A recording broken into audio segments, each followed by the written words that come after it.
అందరం కలిసి కూర్చున్నాము. అది ఒక మెమరీ అనమాట. మన ఏజ్ అనేది మనం బ్యాకప్ చేయలేము.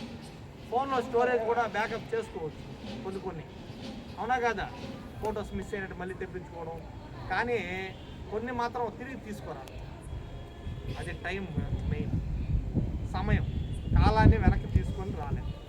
ఈ క్షణం ఏం జరుగుతుందో దాన్ని మళ్ళీ తీసుకురాలి.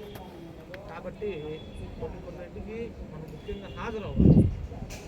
ఏదో మనం అంత చేసేటి అంత ఇంపార్టెంట్ వర్క్ ఏమి ఉండదు సరేనా. మాకు చాలా వర్క్ ఉంది, కాకపోతే కష్టంగా కొన్నిటివి ఉంటాయన్నమాట. వాటికి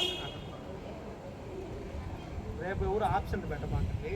ఎందుకంటే మీ అందరికీ ఈ విధంగా చదువు చెప్పే అవకాశం భగవంతుడు ఇచ్చిన ఒక గొప్ప వరం. ఆ రోజు ఎన్నో సమస్యల్లో ఒక నిర్ణయం తీసుకొని నా కెరీర్లో మొట్టమొదటి సాహసం చేసిన రోజు అనమాట. అది రేపు మాట్లాడతాం, చాలా ఉన్నాయి.